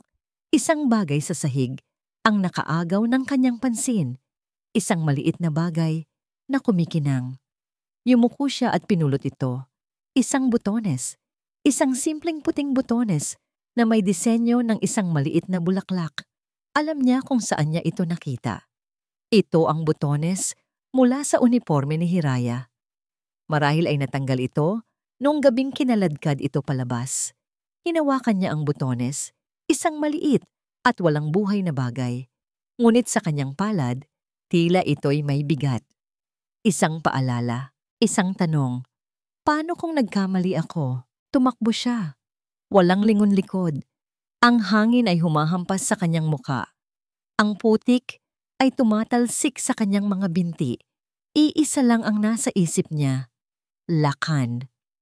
Nakita niyang pumasok na ito sa sasakyan. Narinig niya ang pagsara ng pinto. At ang pinakakinatatakutan niya, narinig niya ang pag-andar ng makina. Hindi maaari. Lakan. Ang sigaw niya ay tila kinain ng malawak na hardin. Nagsimulang umandar ang sasakyan. Dahan-dahan, papalayo sa kanya. Mas binilisan pa niya ang takbo. Hindi na alintana ang sakit sa kanyang tagiliran. Ang pag-asa ay tila isang buhangin na mabilis na nauubos sa kanyang palad. Sandali! Nasa loob na ng sasakyan si Lakan. Paandar na. Ang isipan niya ay nasa Amerika na. Ngunit ang butones ay nasa kamay pa rin niya. At ang tanong ni Tala ay umuulit-ulit pa rin sa kanyang pandinig. Nasaan po si Ate Hiraya? At sa gitna ng ugong ng makina at ng sarili niyang magulong isipan, may isang tunog siyang narinig. Isang tunog na tila kayang bumasag ng salamin. Isang sigaw. Lakan! Napapreno ang driver. Napalingon si Lakan sa bintana sa likuran. At doon, sa gitna ng perpektong damuhan, tumatakbo ang isang babae. Isang babaeng puno ng putik, gula-gulanit ang damit, at may mukhang puno ng sukdulang desperasyon. Si Hiraya. 2 gwardiya ang mabilis na sumalubong dito at marahas siyang hinawakan. Pumipigla si Hiraya, umiiyak, sumisigaw. Ang boses ay nagpapalahaw sa katahimikan ng umaga. Bitawan ninyo ako. Mr. Diwa, kailangan ninyo itong makita. Pakiusap. Kasabay nito, lumabas mula sa mansyon si Halina. Ang mukha ay isang perpektong maskara ng pagkabigla at pagkainis. Lumapit ito sa bintana ng sasakyan. Huwag mo siyang pansinin, mahal. Umalis ka na. Sabi nito. Ang boses ay kalmado ngunit may pahiwatig ng pagkaapura. Sinabi ko na sa'yo, hindi siya titigil. Na-o-obsess na siya. Mapanganib siya para sa atin. Tumingin si Lakan kay Halina. Ang perpektong mukha, ang perpektong pag-aalala. Pagkatapos ay tumingin siyang muli kay Hiraya na ngayon ay halos nakaluhod na sa damuhan habang pilit na kinakaladkad ng mga gwardya. Ang dalawang imahe, ang kalmado at ang desperado, ay nagbanggaan sa kanyang isipan. Ang butones sa kanyang palad, ang tanong ni Tala, ang resulta ng laboratorio, ang email, lahat ng piraso ng palaisipan ay biglang nag-ugnay-ugnay. Isang malakas na puwersa ang nagtulak sa kanya. Hindi na ang luhika ng isang negosyante, kundi ang tibok ng puso ng isang ama. Stop the car! Mahinahon ngunit may awtoridad niyang sabi sa driver. Pero Lakan? Tutol ni Halina. Hindi niya ito pinansin. Binuksan niya ang pinto ng sasakyan at bumaba. Ang paglakad niya sa damuhan ay tila napakabagal. Ang bawat hakbang niya ay sinusundan ng mga mata ng lahat, ng mga gwardya, ni Halina at ni Hiraya na ngayon ay tumigil sa pagpupumiglas at nakatingin sa kanya. Ang mga mata ay pinaghalong pag-asa at takot. Tumigil siya sa harap ni Hiraya. Tinitigan niya ito, ang putik sa mukha nito, ang gasgas sa braso, ang determinasyon sa mga mata nitong lumuluha. Anong gusto mo? Tanong niya. Ang boses ay walang emosyon. Nanginginig na itinaas ni Hiraya ang kanyang kamay. Sa pagitan ng kanyang mga daliri, may isang maliit na USB flash drive. Ang katotohanan, sir, sabi nito, ang boses ay basag. 5 minuto lang. Iyon lang po ang hinihiling ko. Pagkatapos po nito, kung hindi pa rin kayo maniwala, habang buhay na po akong hindi magpapakita sa inyo. Tumingin si Lacan sa USB. Pagkatapos ay tumingin siya kay Halina, na ngayon ay papalapit na. Ang mukha ay hindi na mapigilan ang pagpapakita ng bahagyang pag-aalala. Lacan, huwag kang magpadala sa drama. Niya isa itong bitag. Aabalahin ka lang niya. Tumahimik ka, Halina. Putol ni Lacan. Hindi inaalis ang tingin kay Hiraya. Isang nakabibinging katahimikan ang bumalot sa paligid. Ang tanging naririnig na lang ay ang mahinang huni ng mga ibon at ang malakas na pagtibok ng puso ng bawat isa. Sa isang desisyon na babago sa lahat, inilahad ni Lacan ang kanyang kamay. Ibigay mo sa akin. Walang nagsalita. Ang tanging narinig na lang ay ang utos ni Lacan sa kanyang driver. Dalhin mo rito ang laptop ko, ngayon din. Ang bawat segundo ng paghihintay ay isang pagsubok. Nakatayo si Hiraya sa pagitan ng 2 gwardiya. Nanginginig pa rin, ngunit may bagong lakas na dumadaloy sa kanyang katawan. Nakatayo si Halina sa di kalayuan. Ang kanyang mga kamay ay nakakuyom sa magkabilang gilid. Ang pekeng ng ngiti ay matagal nang nabura sa kanyang mukha. At si Lacan, nakatayo sa gitna nilang lahat. Ang mukha ay isang blangkong pader. Hindi mababasa, hindi mahuhulaan. Dumating ang driver, dala ang laptop. Walang salitang inilagay ni Lacan ito sa ibabaw ng hood ng kanyang sasakyan. Binuksan niya ito at sa harap ng lahat ng naroroon, ng mga gwardiya, ng driver, ng mga kasambahay na ngayon ay sumisilip na mula sa mga bintana. Isinaksak niya ang USB na iniabot ni Hiraya. Isang video file ang lumitaw sa screen. Tala Room 0200 po. Pinindot niya ang play. Ang unang lumabas ay ang pamilyar na imahe ng madilim na silid ni Tala. Pagkatapos, ang anino ni Halina na dahan-dahang pumasok. Ang katahimikan ay nakabibingi habang pinapanood ng lahat ang bawat kilos ng babae sa screen. Ang pagkuha niya ng maliit na bote mula sa kanyang bulsa, ang pagbukas nito, ang maingat na pagpapatak ng 3 patak ng likido sa baso ng gatas, isang kolektibong paghinga ng pagkagulat, ang narinig mula sa mga nanonood. Tumingin si Hiraya kay Lacan. Ang blangkong pader sa mukha nito ay nagsimulang magkaroon ng mga bitak. Ang kanyang panga ay nanigas. Ang kanyang mga kamao ay nakakuyom na rin. Kasing higpit ng pagkuyom ng mga kamay ni Halina. Ngunit ang video ay hindi pa tapos. Matapos isagawa ang karumaldumal na gawain, bago umalis, tumingin si Halina sa direksyon kung saan nakatago ang kamera. At sa huling mga segundo ng video, isang demonyo ang nagpakita. Isang ngiti na puno ng tagumpay at purong kasamaan. Isang ngapom ang ngiting hindi kailanman nakita ni Lacan sa mukha ng kanyang asawa. Natapos ang video, ang tanging natira ay katahimikan. Isang katahimikan na mas maingay, mas mabigat, mas nakakakilabot kaysa sa anumang sigaw. Dahan-dahang ibinaling ni Lacan ang kanyang tingin mula sa laptop patungo kay Halina. Ano? Ano to? Halan. Tanong niya. Ang kanyang boses ay mahina, kalmado, ngunit sa ilalim ng kalmadong yon ay isang bulkan na sasabog anumang oras. Magpaliwanag ka. Napanganga si Halina. Sinubukan niyang ngumiti, sinubukang ibalik ang maskara, ngunit huli na ang lahat. Computer-generated. I-in-edit yan. Gawa-gawa lang yan ng babaeng yan para sirain ako. Sirain tayo. Ngunit ang kanyang mga salita ay walang bigat. Ang ebidensya ay malinaw. Ang kanyang tunay na kulay ay nakaladlad na sa harap ng lahat. Biglang tumawa si Lacan.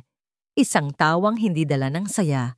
Isang tawang puno ng sakit, ng pait, ng isang taong tuluyang nawasak. In-edit? Ulit niya, habang dahan-dahang lumalakad palapit kay Halina.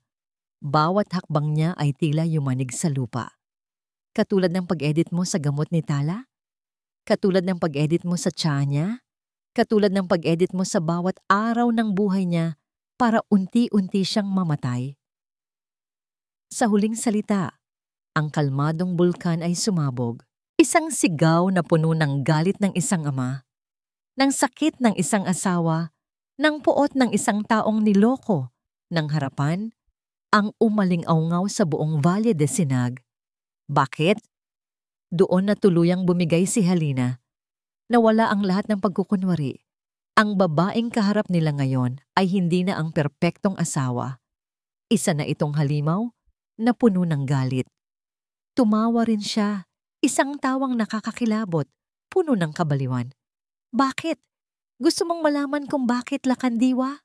Itinuro niya ang mansyon. Dahil dapat sa amin ang lahat ng to. Ang ama mo. Inakit niya ang nanay ko. Ginamit. At nang magsawa siya, itinapon niya na parang basahan. Inakusahan ng pagnanakaw.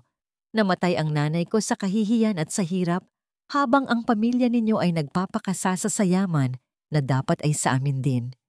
Ang bawat salita ay isang revelasyon. Ang bawat revelasyon ay isang saksak sa puso ni Lakan. Plinano ko ang lahat. Pag-amin ni Halina, ang mga mata ay nanlilisik. Ang makilala ka, ang makuha ang tiwala mo, at ang kunin mula sa iyo ang pinakamahalaga sa buhay mo, tulad ng ginawa ng ama mo sa nanay ko. Gusto kong maramdaman mo ang sakit, ang dahan-dahang pagkawala ng pag-asa, ang panoorin ang sarili mong kadugo na mamatay sa harap mo. Sa sandaling iyon, hindi na nakayanan ni Lakan ang bigat ng lahat. Napaluhod siya sa damuhan, hindi dahil sa galit kay Halina, kundi dahil sa galit sa sarili. Siya ang nagpapasok sa demonyo sa kanyang pamamahay. Siya ang nagbigay ng lason sa sarili niyang anak. Ang kanyang pagkabulag ang naging kasangkapan sa krimeng ito. Dumating ang mga pulis na malamang ay tinawagan na ng isa sa mga gwardya. Habang sinusuklian si Halina, hindi ito pumiglas. Tinitigan lang nito si Lakan nang may ngiti ng tagumpay sa kanyang mga labi. Kahit sa kanyang pagkabigo, nakuha niya ang gusto niya. Nasaktan niya si Lakandiwa sa paraang hindi na kailanman mabubura. Nang matapos ang lahat ng kaguluhan, habang si Halina ay isinasakay na sa sasakyan ng pulis, at habang si Hiraya ay dahan-dahang lumalapit sa kanya, biglang tumunog ang telepono ni Lakan. Ang doktor ni Tala. Mr. Diwa, sabi ng doktor sa kabilang linya, may bago kaming impormasyon base sa mga sinabi ninyo tungkol sa posibilidad ng pagkalason. Nagpapatugma ito sa lahat ng sintomas. Mayroon na tayong tiyak na diagnosis. Isang hibla ng pag-asa ang biglang sumilay sa puso ni Lakan. May lunas ba, Doc? Ngayong alam na natin? Isang sandali ng katahimikan ang sumunod. Pagkatapos, isang boses na puno ng pighati ang sumagot. I'm so sorry, Mr. Diwa. Ang lason ay nagdulot na ng pinsalang hindi na kayang maayos. Ang mga organ niya ay bumibigay na. He's suffering from irreversible organ failure. I'm sorry, ang anak ninyo, ilang araw na lang ang itatagal niya. Ang mga salita ng doktor ay hindi isang hatol, isa yung pader. Isang pader na biglang itinayo sa harap ni Lakan. Tinatapos ang lahat ng daan. Sinasara ang lahat ng posibleng bukas. Ilang araw na lang. Ang apat na salitang iyon ay mas mabigat pa kaysa sa lahat ng yaman niya. Mas matalim pa kaysa sa lahat ng pagtataksil na natamo niya. Nakatayo siya sa damuhan. Hawak pa rin ang telepono. Ngunit wala na siyang naririnig. Ang sirena ng papalayong sasakyan ng pulis, ang mga bulungan ng mga kasambahay, ang mahinang pagtapik ni Hiraya sa kanyang braso, lahat ay naging isang malayong ugong. Ang tanging malinaw lang ay ang imahe ng kanyang anak na nakahiga sa kama. Naghihintay sa isang amang bumalik na walang dalang himala, kundi isang sentensya ng kamatayan. Sir, ang marahan at nanginginig na boses ni Hiraya ang nagpabalik sa kanya sa kasalukuyan. Tumingin siya sa babae. Ang mukha nito ay basang-basa sa luha, hindi para sa sarili, kundi para sa kanya, para kay Tala. Doon sa gitna ng nagkalat na piraso ng kanyang buhay, isang bagay ang naging malinaw. Hindi siya nag-iisa sa pighating ito. Dinala niya si Hiraya sa loob, palayo sa mga matang mapanghusga. Sa tahimik na pasilyo sa labas ng silid ni Tala, humarap siya dito. Walang mga kamera, walang mga sinungaling na ngiti.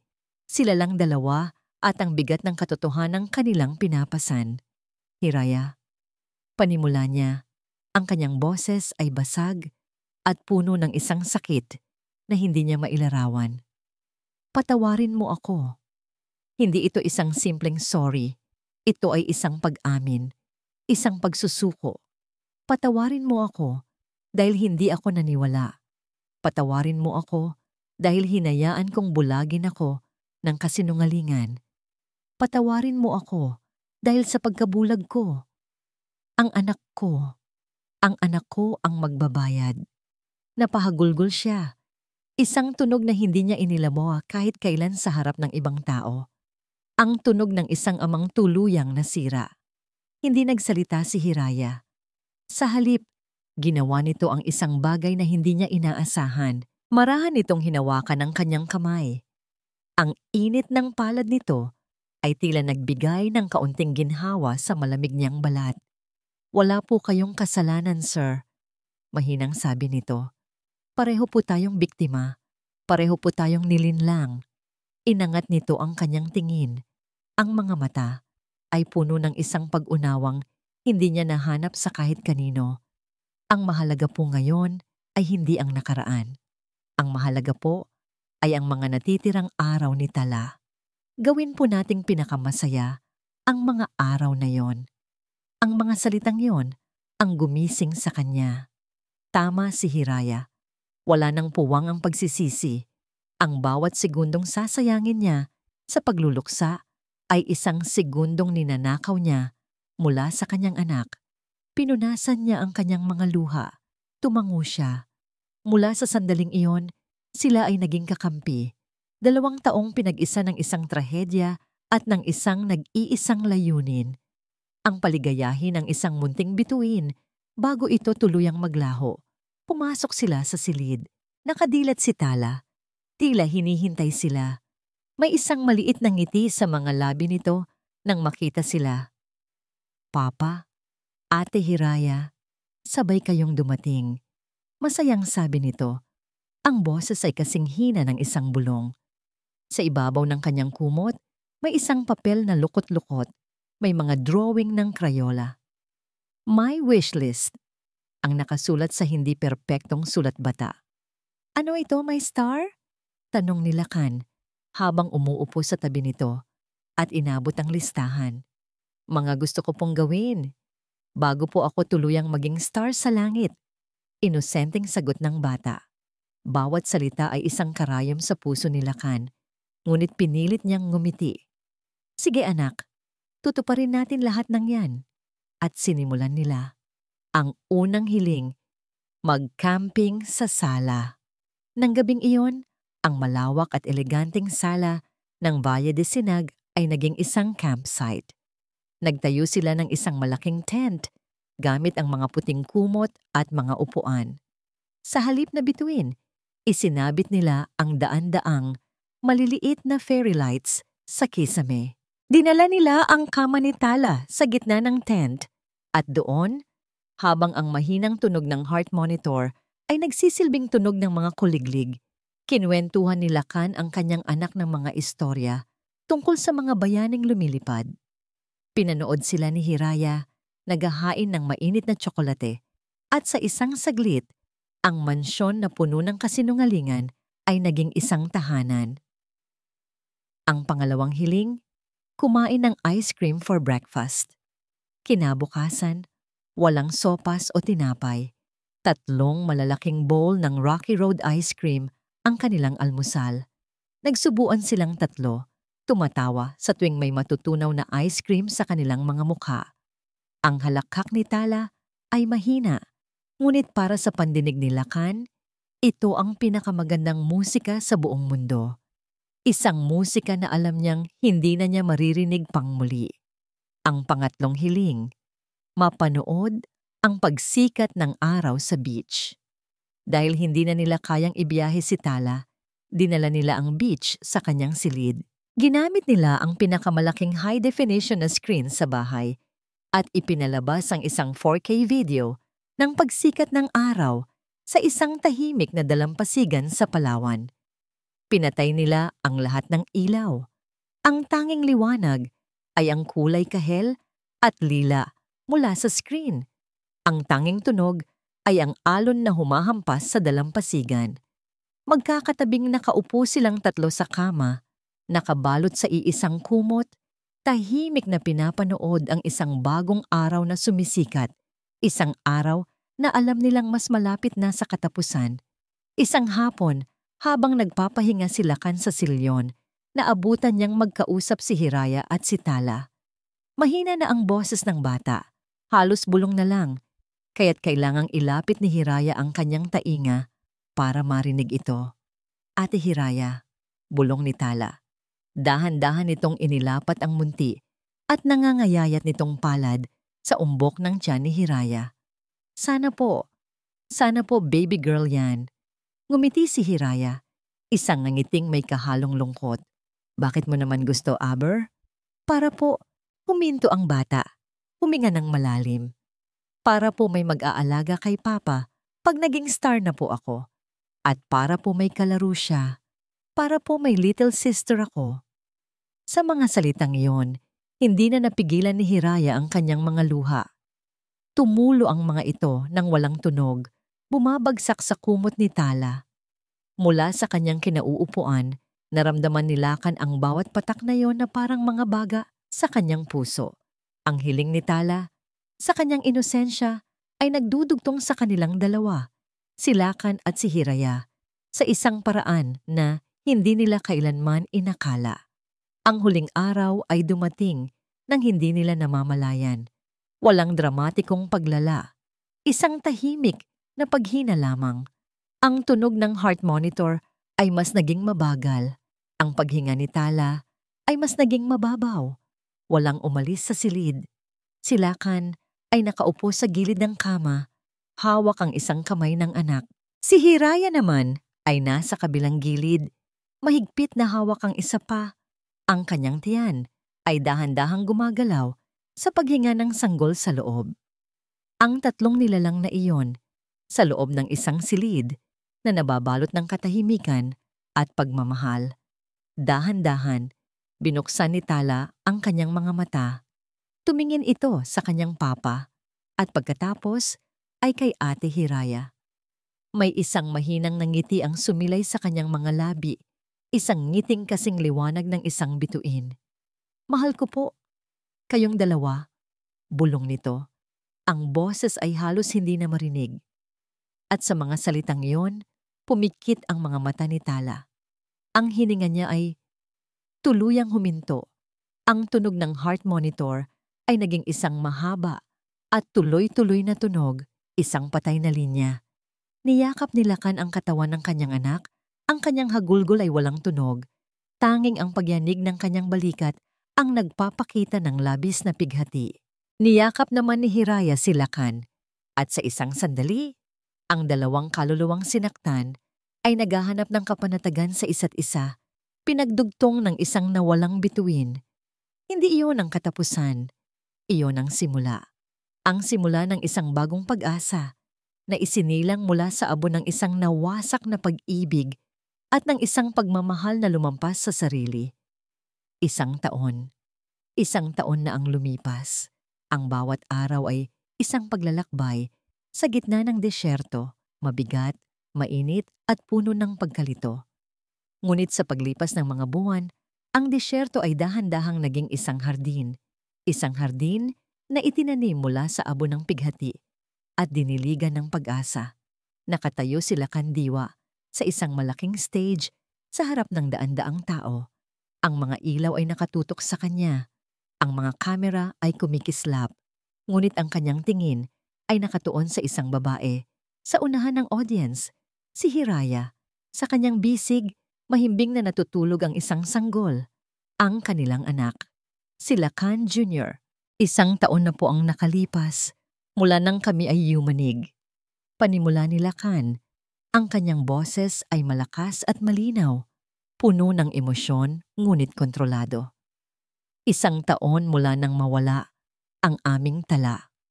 Saglit siyang huminto, pinigilan ang pagkirot ng kanyang puso. Maraming sakit, maraming pagdududa, maraming galit. Ngunit sa gitna ng kadiliman, mayroong isang bituin na gumabay sa amin. Ang aming tala, ang kanyang pagmamahal, ang kanyang inosenteng hiling. Ang fundatalaan, ang ilaw ng mga bata, patuloy niya habang itinuturo ang malaking banner sa likuran niya. Hindi ito isang ordinaryong foundation. Ito ay isang pangako na ang liwanag ng aming tala ay hindi na muling mamamatay. Isang pangako na walang bata ang mararanasan ang pag-iisa at kapabayaan na pinagdaanan ng aking anak. Tumingin siya kay Hiraya at isang ngiti ang sumilay sa kanyang mga labi, isang tunay na ngiti na mula sa kaibuturan ng kanyang kaluluwa. Kasama ko ang aking asawa, si Hiraya, ay itatalaga ang aming buhay, ang aming yaman, para sa kapakanan ng mga bata. Para sa mga batang nangangailangan ng boses, para sa mga batang nangangailangan ng pagmamahal, para sa mga batang nangangailangan ng isang bituin. Isang palakpakan ang umalingaw-ngaw sa buong bulwagan. Hawak ni Hiraya sa kanyang mga braso ang kanilang anak, si Lakan Jr., na mahimbing na natutulog.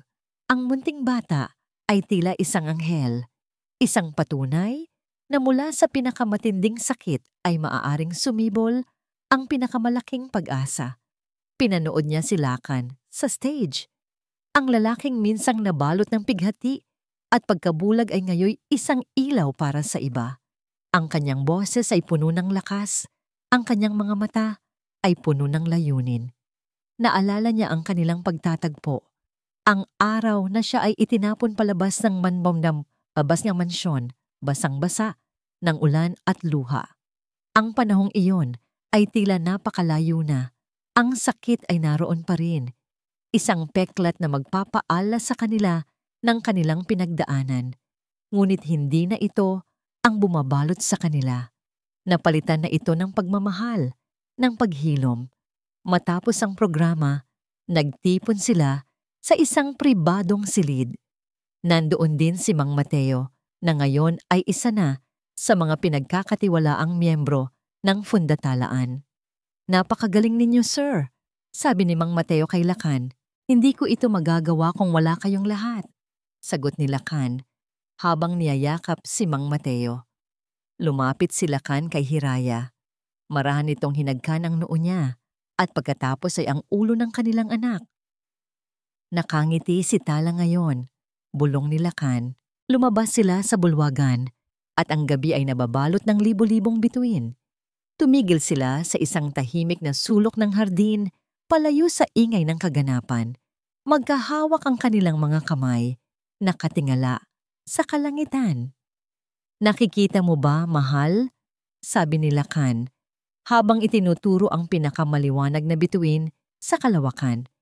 Iyon si Tala. Nakangiti sa atin. Ipinagmamalaki niya tayo. Naramdaman ni Hiraya ang luha na umakyat sa kanyang mga mata. Ngunit hindi na yon luha ng pighati. Luha iyon ng pagmamahal, ng pasasalamat. "Opo, mahal." Nakangiti siya. At alam niyang may nagbabantay na ngayon sa kanyang kapatid. Isinandal ni Lakan ang kanyang ulo sa balikat ni Hiraya. Ang init ng katawan ng asawa ay nagbibigay ng kapanatagan. Ang pagkawala ni Tala ay isang sugat na hindi kailanman ganap na gagaling, ngunit ito ay naging isang dahilan. Isang dahilan para maghilom, para magmahal, para lumikha ng isang bagay na mas malaki kaysa sa kanilang sarili. Ang Valle de Sinag ay hindi na ang lugar ng kadiliman at kasinungalingan. Ito ay naging isang tahanan na puno ng pagmamahal, ng tawanan, at ng pag-asa. Ang dating silid ni Tala ay ngayon ay puno ng mga larawan niya, ngunit sa halip na magdulot ng lungkot, nagdudulot ito ng inspirasyon. Sa tabi ng kanyang larawan, nakasabit ang isang drawing ng isang batang lalaki at isang batang babae na naglalaro sa ilalim ng isang malaking bituin. Bumalik sila sa bahay, tahimik na inilagay si Lakan Jr. sa kanyang kuna. Sa tabi ng kuna, mayroong isang inukit na kahoy na bituin, isang paalala kay Tala. Mahigpit na naghawak ang kanilang mga kamay. Tumingin sila sa isa't isa. Ang kanilang mga mata ay nagsasalita ng isang pag-ibig na dumaan sa apoy at lumabas na mas matatag. Ang kanilang mga puso ay puno ng pasasalamat sa pagkakataong ibinigay sa kanila upang maghilom, upang magmahal, at upang magpatuloy. Ang kwento ni Tala ay hindi nagtapos sa kanyang kamatayan. Ito ay nagsimula sa kanyang kamatayan. Naging isang liwanag na gumabay sa dalawang pusong sugatan at bumuo ng isang pamilya na hindi nila inakala. Nagbigay ng pag-asa sa libo-libong bata na nangangailangan ng kanilang sariling bituin. At sa bawat batang matutulungan, ang liwanag ni Tala ay patuloy na sisikat. Sa pagtatapos ng gabi, humiga sila. Nakahawak pa rin ang kanilang mga kamay. Ang ilaw mula sa bintana, mula sa nag-iisang maliwanag na bituin, ay dahan-dahang pumasok sa silid, nagbibigay ng kapayapaan at pag-asa. Ang pag-ibig ay hindi lang nakikita sa kagalakan. Minsan, ito ay matatagpuan sa pinakamadilim na sandali at nagiging isang puwersa na kayang lumikha ng mga bagong simula. Kahit anong pait ng nakaraan at gaano man kalalim ang sugat na iniwan ng pagkawala, mayroon pa ring espasyo para sa paghilom at pag-ibig. Ang tunay na lakas ay hindi sa pag-iwas sa sakit, kundi sa pagyakap nito at paggawa ng isang bagay na makabuluhan mula sa mga abo. Isang di mababagong di nasasayang na dinasasayang ng pag-asa para sa kinabukasan. Maraming salamat po sa inyong lahat, mga minamahal naming tagapakinig, sa muling pagbibigay ng inyong oras at puso sa aming kwento. Sana po ay nakahanap kayo ng aral, ng inspirasyon at ng pag-asa sa bawat kabanata ng buhay ni Lakan at Hiraya. Hindi dito nagtatapos ang ating paglalakbay. Marami pa pong kwentong kasing ganda at mas puno ng aral dito sa aming channel. Kung nagustuhan nyo ang kwentong ito, i-like, i-share sa pamilya at mga kaibigan at mag-subscribe na rin para lagi kayong updated sa mga susunod pa naming kwento. I-click nyo ang notification bell para kayo ang unang makarinig kapag may bago kaming upload. Pagpalain po kayo ng Panginoon, kayo at ang inyong buong pamilya. Hanggang sa muli.